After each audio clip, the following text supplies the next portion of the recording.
Olá amigos, sejam muito bem-vindos a mais um vídeo do Cala a Boca Thiago, esse canal que é dedicado a discutir a obra do George R. R. Martin, o universo das Crônicas de Gelo e Fogo, Game of Thrones, House of the Dragon e também Cavaleiro dos Sete Reinos, que vai sair como série da HBO no ano que vem. Enfim, aqui a gente fala tudo sobre o universo das Crônicas de Gelo e Fogo. E no vídeo de hoje a gente vai ter a parte 2 do vídeo de opiniões polêmicas. Lembrando que umas 2 semanas atrás eu deixei um post na aba comunidade e pedi que vocês deixassem as suas opiniões mais impopulares, mais polêmicas sobre o universo das Crônicas de Gelo e Fogo, e vocês deixaram mais de 400 comentários. Aí, no domingo passado eu fiz a parte 1 desse vídeo, comentando e analisando algumas das opiniões de vocês, e nesse vídeo eu vou trazer mais algumas delas. Esse quadro aqui, assim como o quadro de perguntas e respostas, é para ser um quadro mensal aqui no canal, então caso a sua opinião não tenha sido lida em nenhum dos 2 vídeos desse mês, fique tranquilo que no mês que vem você vai ter aí mais uma oportunidade de ter a sua opinião polêmica discutida aqui no canal. Então, sem mais delongas, bora pro vídeo.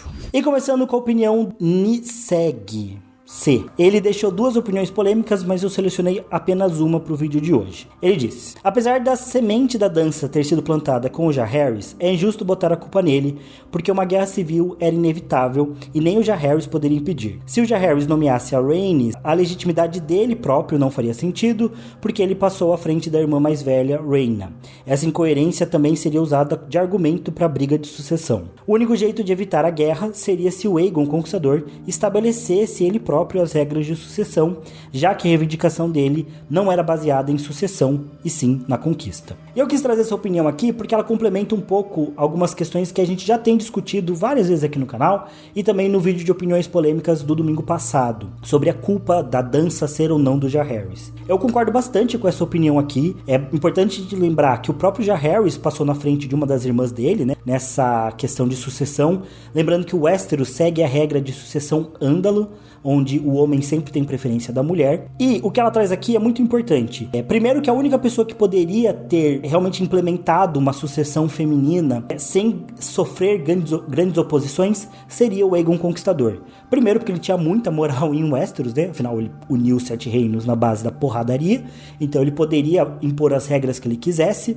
ninguém iria contestar, e ele poderia definir essa questão de uma sucessão mais justa entre homens e mulheres, porque a própria legitimidade dele não se baseava nele ser filho ou nele ser homem, e sim no fato dele ter conquistado todo o continente, então, ou quase todo o continente. Então ele sim poderia ter estabelecido essas regras sem sofrer nenhuma represália direta. A própria fé do Sete, que depois no governo do Aemon começa a questionar a questão do incesto Targaryen, nunca questionou o Aegon, porque tinha muito mais medo dele, respeitava muito mais ele. Então o Aegon poderia ter estabelecido essas regras. Já os Jaehaerys, se ele tivesse tentado colocar a Rhaenys como sucessora e colocado essa igualdade na sucessão feminina com a masculina, com certeza teria sofrido bastante oposição.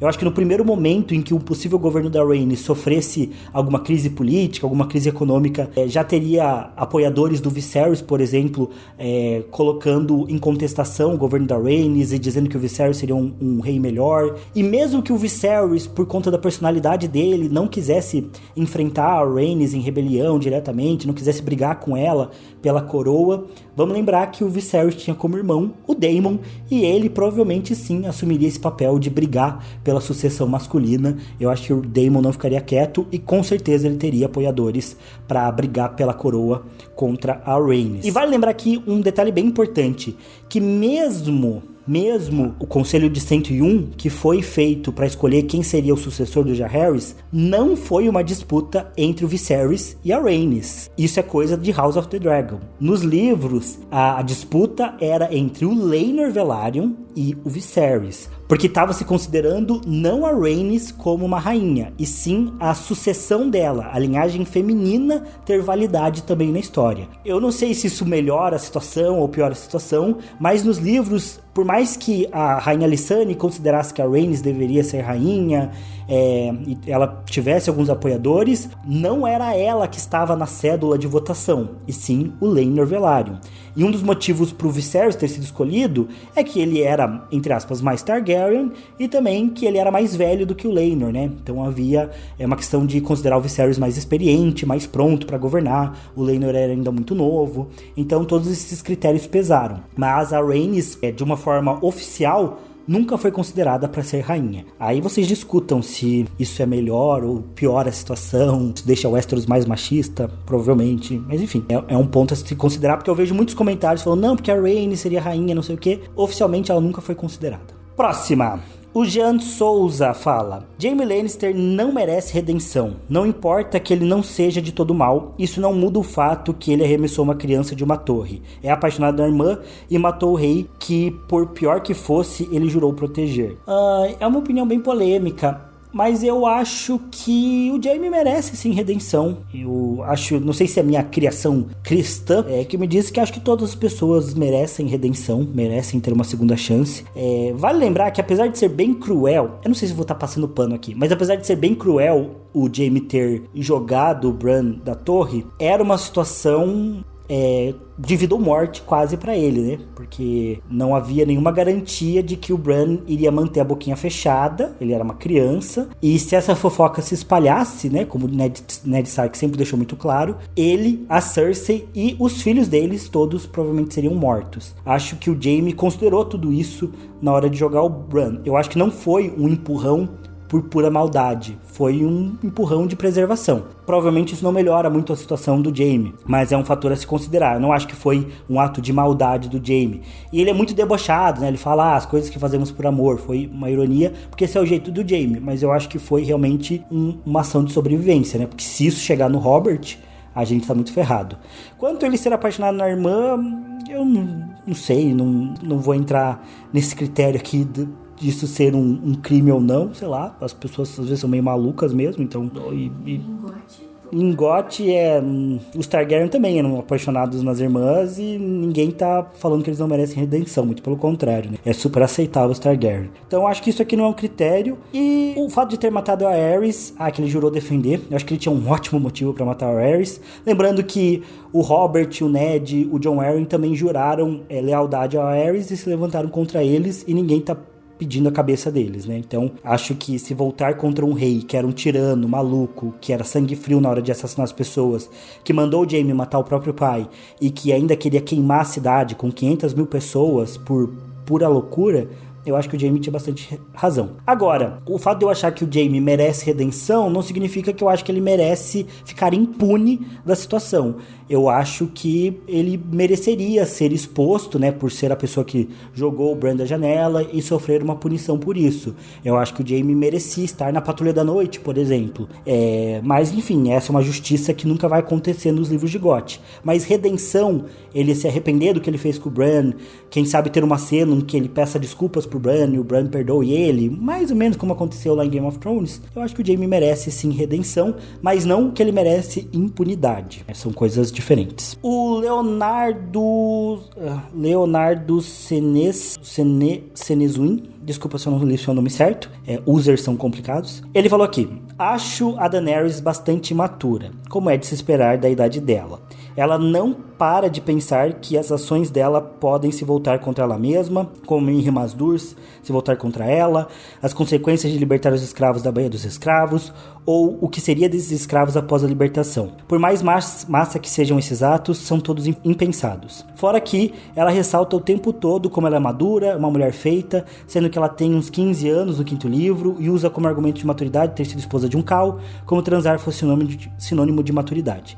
A diferença da Daenerys para os outros personagens da idade dela é que quando Jon Robin tenta pagar de adultos, algum personagem mais experiente dava uma chamada neles, enquanto ninguém tem coragem de fazer isso pela Daenerys. Eu acho que com o passar dos livros ela se tornou tão iludida sobre o próprio poder quanto o irmão dela, Viserys, era. Desculpa mandar isso pro maior fã da Daenerys, mas essa é uma opinião polêmica, não é bait. Bom, eu discordo bastante e vou tentar explicar o porquê eu discordo dessa opinião. Sobre a Daenerys ser inconsequente, eu acho que ela foi em muitos momentos, e eu acho que esse é o arco de personagem dela, né? E é por isso que eu gosto tanto do 5º livro, onde a Daenerys percebe que as ações dela estavam sendo caóticas e não estavam sendo bem pensadas e resolve lidar com a situação. Então eu acho que aí já quebra um pouco esse argumento de que a Daenerys era imatura, porque ela já não é mais. Ela aprendeu com os erros dela, porque errar, todo mundo erra. Eu acho que maturidade é você persistir no seu erro ou se recusar a ver que você estava errado. A Daenerys não fez isso. No 5º livro, ela literalmente fica em Meereen, porque ela percebe que as ações dela na Baía dos Escravos estavam dando errado. Então, ela toma uma ação em relação a isso, ela tenta melhorar, ela tenta ser uma rainha de verdade, ela tenta cuidar daquelas pessoas. Então, eu acho que já é uma prova. Inclusive, o 5º livro, ela passa o livro inteiro cedendo e tentando fazer acordos de paz.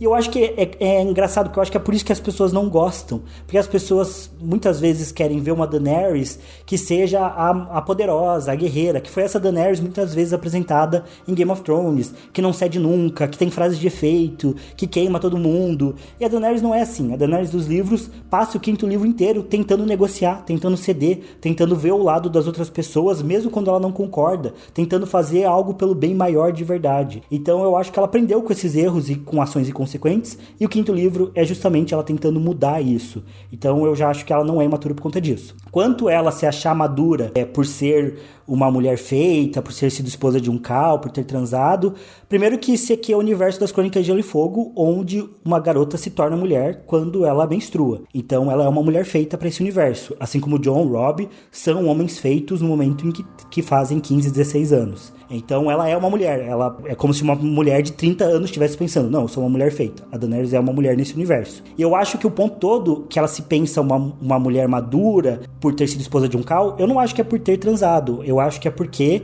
ser uma esposa de Khal é uma grande responsabilidade. Ela foi líder de um Khalazar e pensa em tudo que ela passou, né, desde o começo da história. Eu acho que ela tem muitos motivos para se enxergar como madura, como uma pessoa experiente, porque ela foi vendida como escravo por Khal Drogo, conseguiu reverter a situação, criar um casamento de fato com ele. Quando ele morreu e o filho dela morreu, ela se manteve em pé, fez 3 dragões surgirem depois de 170 anos de extinção dos dragões, num ritual bizarro de mágico, saiu em marcha com um Khalazar de pessoas esfomeadas, transformou isso num exército de 80 mil pessoas, com 10 mil imaculados, que ela conseguiu angariar para lutar por ela. Lembrando que os imaculados dela não são escravos, eles estão lutando por ela por opção.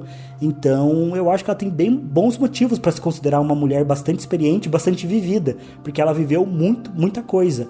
E eu penso mesmo sobre a Sansa, por exemplo. Eu sempre vou defender que a Sansa é uma personagem que evoluiu muito durante os livros, que era uma garotinha no primeiro livro, e mesmo tendo também seus 13, 14 anos, aprendeu a ser uma mulher conforme ela foi vivendo aquelas experiências em Porto Real, foi aprendendo a usar a cortesia como ferramenta dela, como armadura dela. Então eu acho que ela evolui bastante. E quanto às pessoas não terem medo de falar isso na cara da Daenerys, eu acho que é bastante diferente, sim, a forma como tratam o Jon ou o Robb. Mas o Robb tem a questão de que a gente vê as ações do Robb sempre pelo olhar da Catelyn, que é a mãe dele. Então ela sempre tem esse lado de enxergar o Robb como uma criança, mesmo que ele seja rei. Ela vive pensando, não, pra mim ele ainda é uma criança e agora ele é um rei. Então por isso que eu acho que ela tem essa posição de dar conselhos pra ele. Outra coisa, cresceu sem pais, cresceu só com Viserys como figura de autoridade. O Robb teve Ned Stark como pai, teve Catelyn. Então acho que é mais um motivo pra Daenerys, se tiver algum ato de maturidade, é mais justificável, mas é por isso que a Daenerys não tem ninguém de fato pra dar esse pitaco pra ela não tem mãe pra estar ali, diferente do Robb. E o Jon, ele também tá numa posição muito mais sofrida ali, né, como calouro, né, na Patrulha da Noite, como recruta da Patrulha da Noite, o que faz com que todo mundo queira cagar na cabeça dele, né, em alguns momentos ali do começo dele da patrulha. Mas eu acho que igual a Daenerys, o Jon também começa imaturo, e aos poucos ele vai se tornando um homem de fato, por mais que ele tenha seus 15 anos, e no momento que ele é o senhor comandante da patrulha, o Jon tá de um jeito totalmente diferente. Eu acho que a série também faz o Jon parecer um bananão, meio indeciso, mas eu já li algumas vezes aqui no canal o trecho dos livros onde o Jon manda o Sam ir pra Vila Velha pra ser mestre, que o Sam fica tentando dar desculpa, dizendo que não vai, e o Jon olha pra ele e fala assim, não é o Jon que tá mandando, é o senhor comandante da Patrulha da Noite, você vai e vai obedecer. E o Jon fala pra ele, eu não posso exigir que você seja corajoso, mas eu posso ordenar que você minta, que você tente ser, que você finja que é corajoso o tempo todo. E o Jon, então, caga pro sentimento do Sam e fala pra ele ser mestre, porque ele sabe que isso que a patrulha precisa. Então acho que o Jon também é um personagem que evolui muito, assim como a Daenerys. Acho que todos eles têm esse arco de maturidade, que começam errando e depois se tornam maduros, e todos têm motivos pra se orgulhar dessa experiência que eles ganham. E pra finalizar, o fato da Daenerys ser iludida com o próprio poder contra o irmão dela, putz, eu discordo 100% disso aqui. O Viserys não tinha poder nenhum, ele era totalmente fraco e incompetente. Ele vivia falando que se o Khal Drogo não obedecesse ele ia tirar a espada e obrigar o Khal Drogo a dar os soldados dele, e a Daenerys só olhava pra ele pegando a espada e falando, cara, essa espada é emprestada, tu nunca empunhou uma espada na vida, tu acha que tu vai fazer o quê? Convenhamos, a Daenerys já mostrou que ela tem bastante poder, já falei dos Imaculados, dos Dragões, eu acho, né, ela convenceu companhias mercenárias a trocarem de lado mais de uma vez, ela conquistou 3 cidades na base da inteligência, na base de estratégia, então eu acho que ela não é nem um pouco iludida, acho que ela sabe sim que ela tem bastante poder, e o livro dá bastante argumentos pra confirmar isso. Eu acho que tem uma grande diferença da Daenerys da série, que não tem defeitos, que não tem meio termo, que não tem complicações, que é tudo na base do ferro e fogo, do sangue e fogo, e a Daenerys dos livros precisa muito mais errar pra aprender, pra melhorar, considerar o lado dos outros e tomar decisões erradas e depois tomar a decisão certa e voltar atrás. Mas eu acho que a Daenerys é muito diferente dessa menina iludida e imatura que você trouxe aqui no seu comentário. Enfim, vamos ver o que o pessoal vai dizer aí nos comentários desse vídeo aqui. E sim, eu sou um fanboy da Daenerys, mas eu acho que eu tenho bons argumentos aí pra defender a mãe de dragões. Jéssica Reis: se você tirar o Jon Snow da história, você vai ver que tudo continuaria igual. Olha, Jéssica, nada contra você, mas eu acho que tem um enorme erro de perspectiva nesse seu comentário. Porque se você tirar a Daenerys da história, também continuaria tudo igual. Porque eu acho que o que você está considerando aqui é que a história das Crônicas de Gelo e Fogo é a briga pelo Trono de Ferro. E eu acho que isso não é verdade. Eu não sei se você é uma fã só da série, né?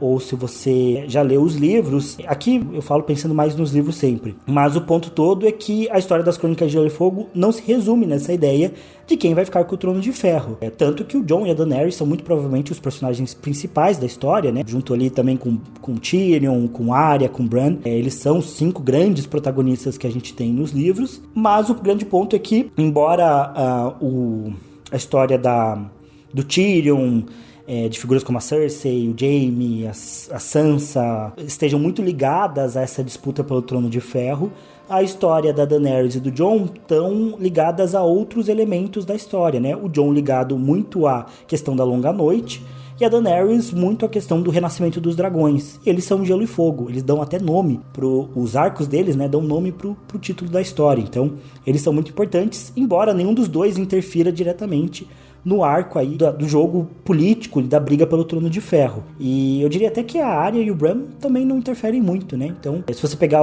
os 5 protagonistas da história, só o Tyrion que tá bem relacionado a esse arco da briga pelo Trono de Ferro. Os outros não estão, porque a história é muito mais do que isso. E eu falei que talvez você seja uma fã da série, porque eu comento aqui que a série fez parecer que é tudo sobre quem vai se sentar no Trono de Ferro no final. E os livros são muito mais sobre todo esse contexto. Então a briga pelo Trono de Ferro importa muito, mas eu acho que o maior mistério da história é quem é o Azor Ahai, por exemplo, dos livros, né? E não quem vai sentar no final do Trono de Ferro.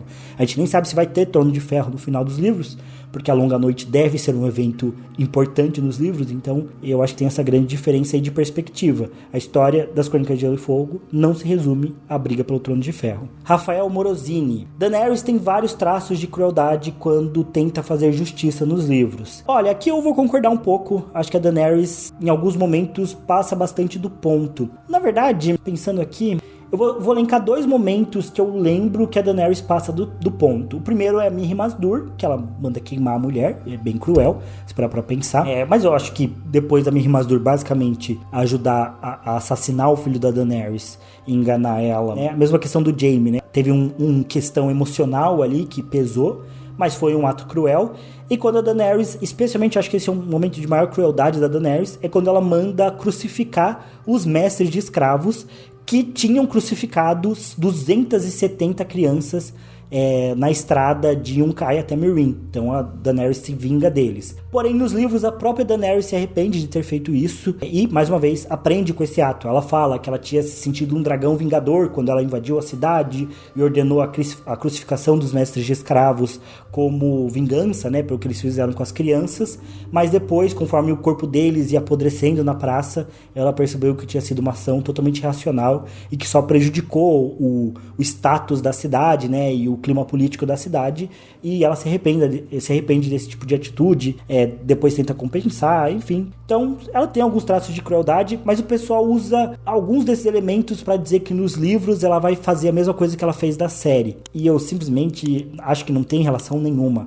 A Daenerys dos livros está infinitamente distante da Daenerys da série, que simplesmente queimou a cidade que ela queria governar sem dó nem piedade, sem remorso e basicamente por nada. Uma cidade que já estava rendida. Então, para mim, não tem nenhuma comparação dessas duas personagens, mais uma vez. O Pedro Calado, membro aqui do canal, grande fã do canal, comentou: na minha opinião, o Stannis é só um cara com complexo de inferioridade e que é perseguido pelo fantasma do Robert. Por coincidência, conheceu alguém que o coloca como divindade e ele assume ser um deus encarnado. Logo, ele é só um maluco, mas eu amo ele e ele é o único e verdadeiro rei. Eu acho que o Stannis tem como grande defeito dele essa questão desse complexo de inferioridade que ele tem. Ele sempre foi o irmão menos amado entre o Robert e o Renly. Isso pesa muito pra ele. Ele tem muita dificuldade de aceitar que as pessoas não gostam dele ou que não consideram rei, mesmo ele sendo o herdeiro legítimo do Robert, né, considerando a bastardia do Joffrey. Então sim, ele tem esse complexo de inferioridade. Agora, eu não acho que ele acredite ser um deus na Terra. Eu acho que ele simplesmente viu na Melisandre uma opção para manter a campanha dele viva. A gente nem sabe dizer se o Stannis realmente acredita no Deus Vermelho. Os livros dão muito indícios de que ele não acredita de verdade no R'hllor, mas ele sabe que a Melisandre tem poder, e ela falou que ele é o único verdadeiro rei. Então, o único verdadeiro rei não, ele é o único verdadeiro rei. Ela falou que ele é o Azor Ahai, e aí ele falou: quer saber, eu não tenho muitos aliados, não tô podendo escolher, essa mulher veio de Ashai aqui para dizer que eu sou um herdeiro místico prometido, eu vou aceitar, sabe? E essa mulher tem poder, então ela me prometeu algumas coisas, vamos que vamos. Então, eu não acho que ele se acha um deus e tem esse complexo. Acho que ele sim tem problemas de autoestima, que ele poderia tratar num psicólogo, mas eu acho que a questão dele com a Melisandre é muito conveniência, assim. E é isso. Eu particularmente acho que o Stannis nem acredita no Deus Vermelho. Thiago Savoia. Os vagantes brancos são mal explorados na história. Eles aparecem do primeiro ao quinto livro, porém nem conhecemos sua cultura, seus objetivos ou personalidades deles. Seria interessante, em meio a tantos povos, um vagante branco. Fora isso, eles parecem só uma lembrança fria de que o Westeros terá um conflito maior. Eu acho que... Eu não vou dizer que eles são mal explorados na história, porque mesmo aparecendo muito pouco, eles têm um peso muito grande na narrativa, e mesmo eles aparecendo pouco, a gente sabendo pouco sobre eles causam um impacto muito grande em quem lê as Crônicas de Gelo e Fogo. O arco deles é muito importante, e mesmo a gente tendo poucas informações, a gente entende essa importância que eles representam na história, esse perigo que eles representam na história, e isso pesa muito nas Crônicas de Gelo e Fogo. O que eu acho aqui é que o George R. R. Martin tá usando uma estratégia de contar histórias, que é de pegar esse vilão, esse mal, e realmente não revelar muito sobre ele. Um exemplo disso, um exemplo clássico disso, é no filme Tubarão, do Spielberg, no qual a criatura tubarão nunca aparece. A gente nunca vê o tubarão em tela, porque justamente isso faz com que ele seja mais aterrorizante. O fato da gente não ver esse monstro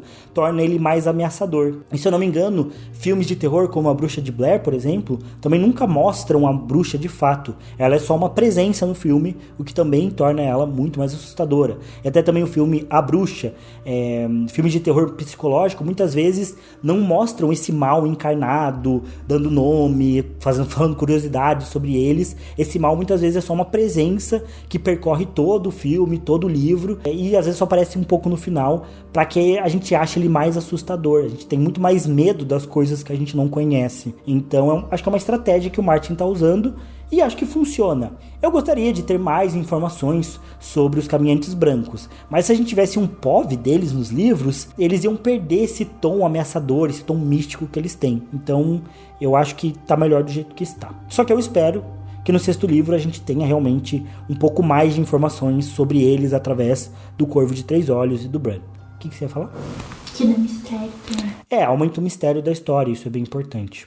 E também não sei se eles são muito conscientes. Então, mas esse é o interessante. A gente não sabe se eles são uma sociedade bem estruturada, que tem um rei da noite lá mesmo, ou se eles são uma força da natureza mística, ou uma espécie de criatura demoníaca. A gente não sabe, e isso torna eles mais interessantes. O Sherlock Holmes dizia que todos os mistérios, todos os problemas se tornam infantis depois de solucionados. E é um pouco assim, o mistério, depois que ele é resolvido, ele fica bem menos interessante. O Getz mandou aqui: só é fã dos Targaryen quem nunca leu os livros de forma correta, já que a todo momento Martin tenta mostrar como eles são um resquício decadente de um império que ruiu, e a única coisa que possuem é essa herança valeriana que eu interpreto que sumiu quando os dragões pararam de nascer. Bom, vocês sabem que aqui no canal eu não sou um fã Targaryen, apesar de ter passado aqui 30 minutos defendendo a Daenerys, eu não sou um fã Targaryen. E o que me faz não ser um fã Targaryen é justamente essa parte do fandom, que é uma galera um pouquinho mais da série, que endeusa muitos Targaryen. E de fato, a obra das Crônicas de Gelo e Fogo mostra a história Targaryen como uma história decadente. O livro Fogo e Sangue é um livro de tragédia. A Dança dos Dragões é uma história de tragédia. Não é uma história de empoderamento da Rhaenyra. É a história de tragédia da casa Targaryen, de como uma guerra entre irmãos faz que o reino se torne uma carnificina e faz com que aquela casa perca quase todo o seu poder. E, de um modo geral, a história da casa Targaryen é uma história de decadência. A gente não vê a história do auge da casa Targaryen, de uma questão de uma ascensão, a gente vendo detalhadamente como os Targaryen vieram de Valíria e como aos poucos eles foram construindo um projeto na qual eles dominariam Westeros e se tornariam grandiosos. Não, a gente já vê eles meio que no auge ali com o governo do Aegon e do Jaehaerys, e começa a ver como eles vão se matando, como eles vão morrendo, como muitas vezes a arrogância deles vai pesando e vai trazendo mal pro Westeros, como as outras grandes casas de Westeros não gostam dos Targaryen de modo geral, apenas aceitam eles por conta dos dragões, e como após a morte dos dragões, eles vão perdendo cada vez mais o poder e vão entrando numa espiral de loucura, de decadência, com vários reis Targaryen tentando trazer esse poder místico de volta e não conseguindo, isso levando a mais tragédias, como Solar Estival, como ao próprio Aerys II, né, que era bem complexado com fogo, se achava um dragão, e até o Rhaegar, né, com a questão da profecia, de alguma forma querer se enxergar, né, como uma herança valeriana e como um herói místico prometido que iria trazer tudo de volta. E eu acredito que em parte a Daenerys consegue trazer os dragões de volta justamente porque ela estava mais numa luta ali de não ter mais para onde fugir, ou seja, ela não tinha mais opção. Ela até fala muitas vezes isso no livro: se olhar para trás agora estarei perdida. Ela não tinha mais opção. Eu acho que isso foi em grande parte ali para ela conseguir trazer os dragões de volta, porque não foi um ato de arrogância, foi um ato de o único caminho que ela tinha para seguir para poder sobreviver, né, de uma forma digna, né, não fugindo como o Sir Jorah queria ou indo pro Dosh Khalin como os companheiros de sangue dela queriam que ela fosse. Então, eu acho que a história da Casa Targaryen é uma história de decadência. Não é uma família para ser cultuada, como os fãs da série geralmente fazem. Mas, enfim, a gente sabe que a gente tem esse problema na sociedade. Quem tem poder, quem tem dinheiro, quem tem beleza, automaticamente é cultuado por muitas pessoas, mesmo que essa pessoa não tenha muito conteúdo, ou às vezes seja uma pessoa ruim. Não é à toa que a gente tem tantos ditadores, tantos bilionários que acham que fazem o que querem, tantos artistas com probleminha de cabeça, que volta e meia se perdem porque as pessoas amam eles de paixão, mesmo que eles não façam nada para merecer essa paixão, e por aí vai. Rafinha Colli: a rebelião do Robert é a história mais adaptável para TV de todo o universo de Gelo e Fogo. Acho que a HBO vai guardar essa carta na manga para quando as séries perderem popularidade. Olha, eu acho que é um bom ponto. Claro que os livros de Game of Thrones acho que são mais adaptável, e depois Cavaleiro Sete Reinos. Cavaleiro Sete Reinos é uma ótima adaptação, mas a Rebelião do Robert tem muito potencial, realmente, assim, é uma história que teria tudo para ser adaptada pela HBO. concordo com você. Acho que eles vão guardar essa carta na manga pra quando as outras séries perderem popularidade. Lembrando que, se eu não me engano, na Inglaterra tá rolando um teatro, né? Um espetáculo, não sei se é um musical, mas uma peça de teatro sobre a rebelião do Robert, que é mais focada no torneio de Harrenhal. Eu acho que ainda está em roteiro, né? A produção ainda não começou, mas o Martin já mencionou ela algumas vezes no blog. Se eu não me engano, o título provisório dela é Harrenhal, e seria sobre o torneio e tal. Então já mostra aí que esse momento da história de Westeros tem sim um grande potencial para ser adaptado. A gente vai ter que ir. Cara, um teatrinho de Harrenhal, torneio de Harrenhal. Olha, tirando o fato de ser provavelmente sobre o Rhaegar, me coça o bolso, juntar dinheiro. Esbagacei-me, ótimo nome de usuário. Mandou, polêmica. Mó preguiça de ler batalha. É tipo ler quadribol. Pode me crucificar.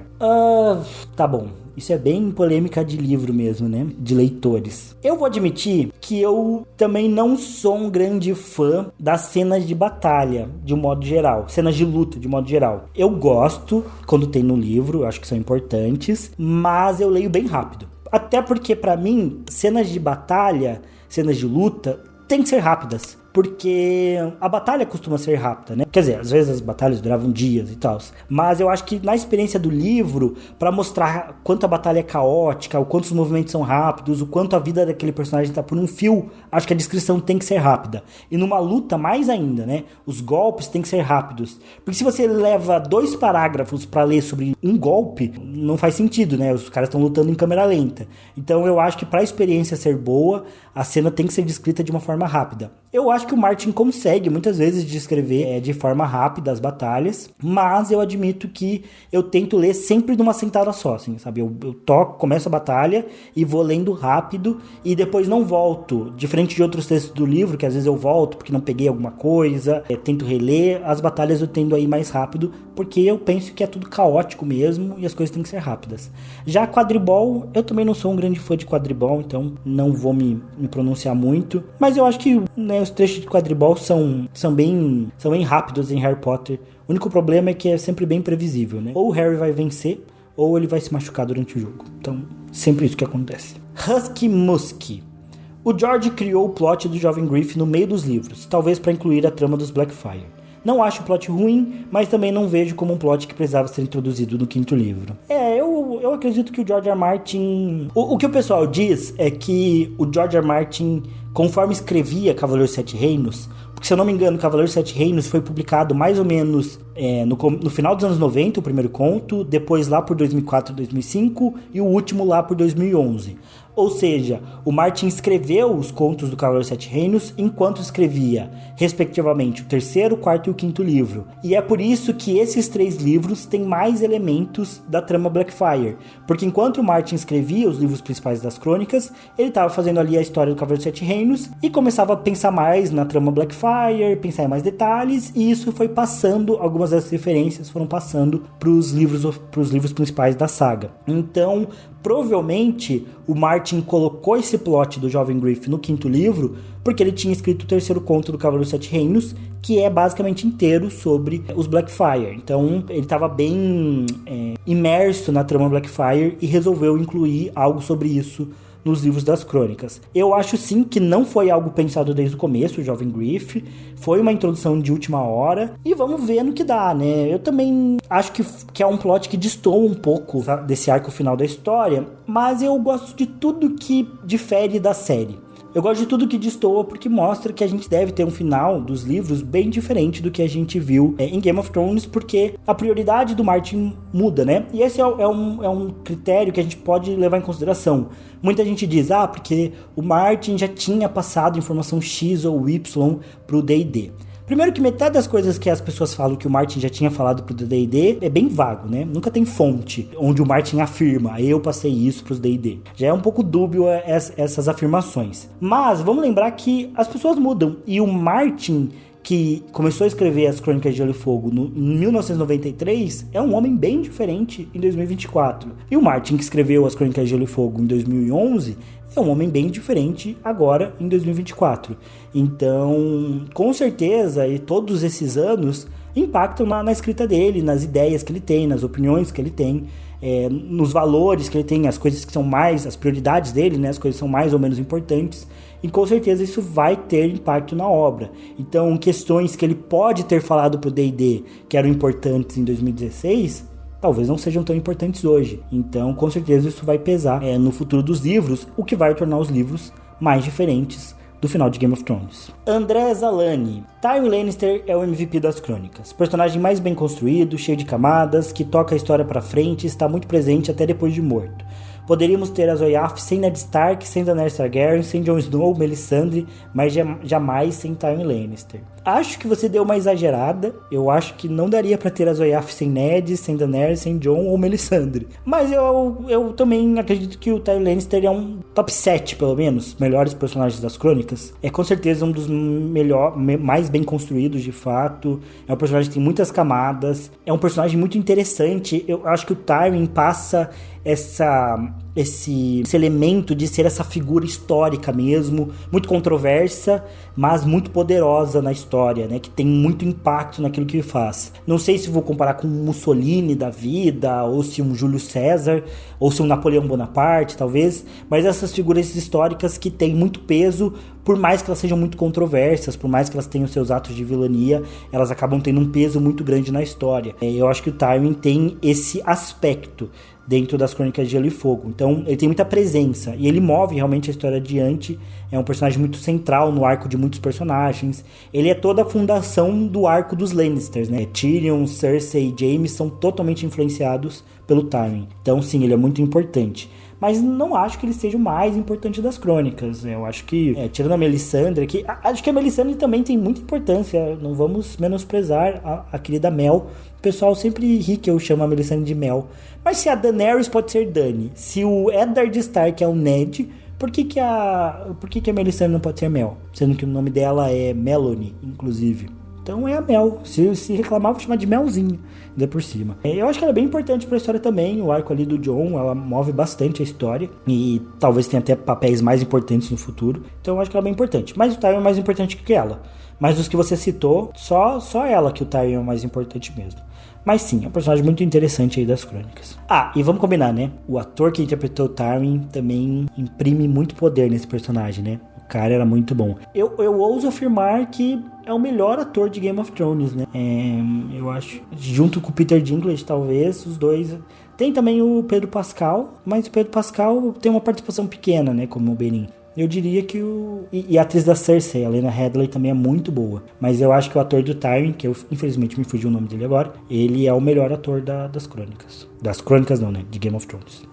O Mendinho no momento é o Lorde mais poderoso dos Sete Reinos. E é o personagem mais importante de todos os livros. Vocês estão com essa coisa do personagem mais importante, né? Olha, eu não sei se o Mendinho é o Lorde mais poderoso. Porque eu diria que ele é a pessoa mais poderosa dos Sete Reinos. Porque ele tem muito poder nas mãos, realmente. Ele é o regente do vale, ele é o senhor de Harrenhal, teoricamente é o senhor das terras fluviais. Ele tem bons contatos com os Lannisters. Então, acho que sim, ele é muito poderoso. Mas como Lorde, ou seja, com esse poder mais oficial, eu ainda diria que é o Mace Tyrell, por incrível que pareça. Porque ele é a mão do rei no momento final ali das crônicas, e ele tem todo o poder da Campina ao lado dele, um exército de, supostamente, mais de 100 mil homens, está muito bem colocado ali em Porto Real.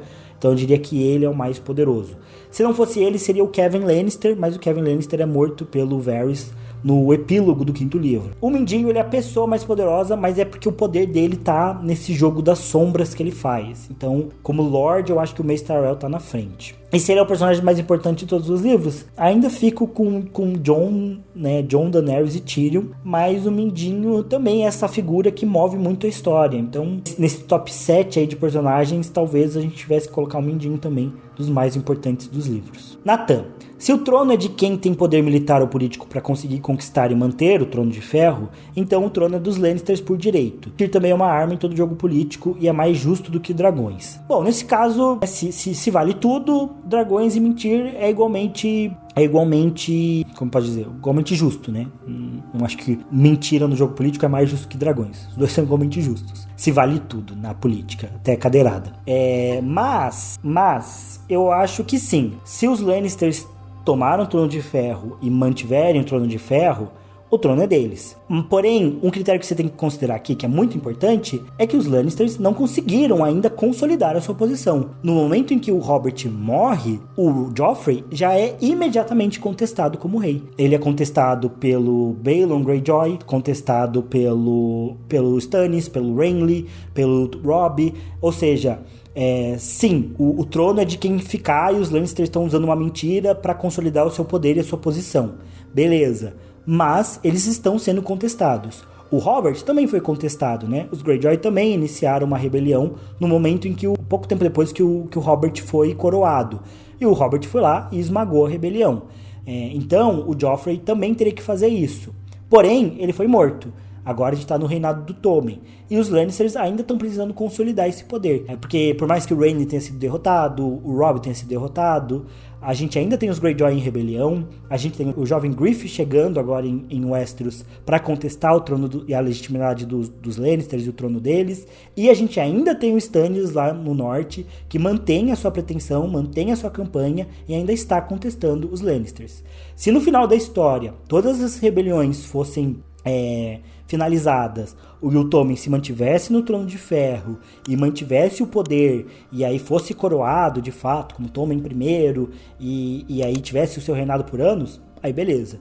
Os Lannisters são legítimos, a dinastia Lannister ou a dinastia Baratheon Lannister se consolidou no Tommen. Mas eles estão sendo contestados, então a gente tem que ver se eles vão conseguir. Se eles forem derrotados, aí a história favorece sempre aos vencedores, né? Eles que contam a história. Aí o reinado do Joffrey do Tommen vai ser o reinado de bastardos usurpadores. Contos e loucuras. Aemond Targaryen talvez seja o único personagem que continua em sua essência em relação ao seu personagem no livro Fogo e Sangue.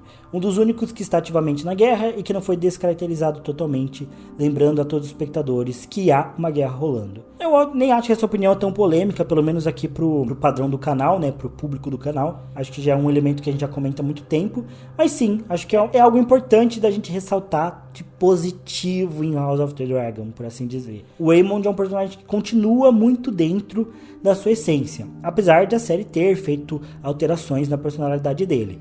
Só que isso é normal, né? Quando vai se adaptar uma obra, se muda coisas. Eu acho que o importante é que essas mudanças não comprometam a essência da história, que é o que House of the Dragon está fazendo com a maior parte dos arcos, a maior parte dos personagens. Acho que o Aemond é um dos poucos que ainda tem salvação. Apesar que o Daemon também, acho que em muito ele é um personagem muito parecido com o que ele é nos livros. O problema é que o Daemon sofre muito pelas mudanças que são feitas na Rhaenyra, né? Então tem essa coisa do problema conjugal deles, porque eles estão tentando manter o Daemon mais ou menos como ele é nos livros, mas a Rhaenyra não é a mesma. E na série isso gera atrito entre os dois personagens, enquanto nos livros a Rhaenyra é muito mais parecida com o Daemon, né? E aceita muito mais as ações dele. Mas enfim, eu acho que os dois ainda são personagens que têm salvação aí na série. Gabi Salles. Talvez o Fagon seja um governante melhor para os Sete Reinos do que a Dany. Por mais que a Daenerys tenha sido uma ótima conquistadora, tem se provado uma governante regular. Se o jovem Griff tiver tido de fato a educação que afirma ter tido, talvez ele tenha melhor manejo governamental, especialmente no contexto Westerosi, como bajular e manipular lords, inspirar alianças, coisa que a Dany não tem por ter se acostumado a conseguir as coisas por meio da força bruta. Olha, realmente acho que o jovem Griff, se ele teve realmente toda a educação e preparo que eles afirmam que o Jon Connington e ele próprio afirmam que ele teve nos livros, eu acho que ele tem muito potencial sim para ser um grande rei. Porém, a gente vê muitas vezes que bons candidatos a reis não se confirmam como grandes reis, né? O próprio Aerys era um ótimo candidato, ele era um ótimo príncipe. Porém, ele teve um problema com a inveja. Ele foi ficando paranoico, foi ficando invejoso do Tywin, e isso levou a uma espiral de loucura no governo dele. O jovem Griff, por exemplo, talvez a primeira prova de fogo que ele vai ter é a Arianne Martell. Será que ele vai conseguir resistir aos encantos da Arianne Martell?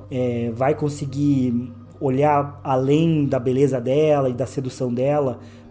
Porque provavelmente ela vai querer se casar com ele, e a Arianne é bem manipuladora. Então, será que ele vai conseguir vencer essa primeira prova com a Arianne? Se ele vencer, acho que é mais um sinal de que ele vai ser um líder firme, porque realmente ele é um cara que inspira confiança dos outros, ele tem um bom discurso, ele soube do sofrimento do povo comum, ele tem boas intenções, mas na prática as coisas são diferentes, né? Ele tem que ser firme no ponto certo, ele tem que saber punir, saber ceder. Então são coisas que eu acho que a Daenerys tem aprendido lá em Meereen e ela tá se desenvolvendo. O jovem Griff ainda precisa ser provado, mas no papel ele realmente é um candidato melhor a rei do que a própria Daenerys. Lucas Santos Soares. Rhaegar Targaryen foi totalmente correto nas suas ações. Afinal, tudo que ele fez foi por conta da profecia do príncipe prometido. Ele realmente precisava gerar mais uma criança para ser o salvador do mundo, que será o Jon, fazendo com que Rhaegar seja uma espécie de Darth Vader. Apesar de todos os acontecimentos que suas ações causaram,